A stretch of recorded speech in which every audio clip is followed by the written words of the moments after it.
về chiến đấu nhà văn Sài Vinhome Sài Gòn.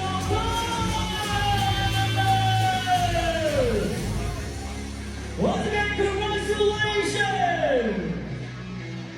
Xin được cảm ơn tất cả quý vị rất nhiều. Trước mặt chúng ta là hình ảnh của sa bàn của dự án. Và trong khoảng thời gian sắp tới rồi, tất cả chúng ta sẽ có thể là có được một cái nhìn tổng quát nhất về toàn bộ dự án của chúng ta. Không chỉ là đối với tất cả quý vị khách hàng mà còn đối với các bạn chuyên viên tư vấn nữa. Và đây sẽ là lúc quý vị hãy cùng quay lại, cùng chụp lại, cùng đăng tải trên mạng xã hội để có thể là viral thông tin này đến với tất cả quý vị đang quan tâm cùng với Vinhome Sài Gòn Podcast.